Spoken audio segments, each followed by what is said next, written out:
Code Snippets just introduced conditionals. This means that you can specify where some snippets will run on your WordPress website.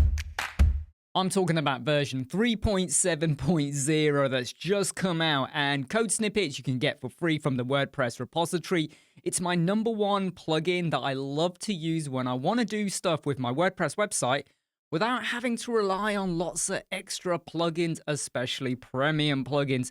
And by the way, this is being used by over 1 million people. Let me jump into some of the changes you're going to see if you're already using Code Snippets. And you can use it for free, but there is a pro version as well, and you are going to need that if you want to use conditionals. But let me just jump into Code Snippets. The interface has been upgraded. It's a bit more colorful. You can use the tabs to filter your snippets. I mean, the functionality is still the same. You can import snippets. You can export the code.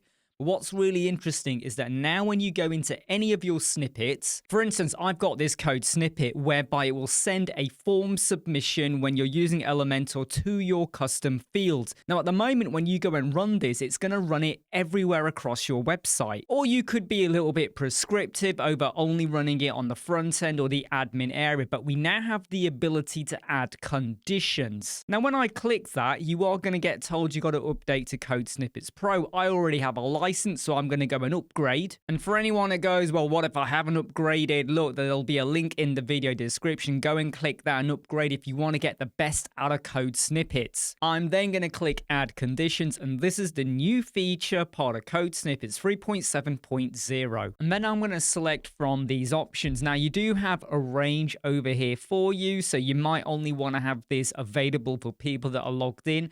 I'm going to go to a particular page because maybe I've got an Elementor form on a testimonial page or a review page. So I only want this code snippet to run there.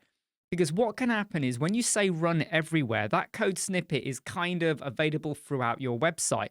Now, that's not going to hinder your website's performance, but it just means you got some JavaScript or PHP or some functionality running in the background. And maybe you just want to restrict it to the actual page where it is needed. I'm going to select this page and I'm going to say the page is that particular page. All right. And you do have a range of criteria that you can use. If you want to add additional criteria, you can do. I'm now going to hit save condition. And basically that code snippet will now only be running or functional for that page. That's how easy and simple it is to do. Now, for some people, they might go, is that it? Conditionals is something that people have been asking for quite a while.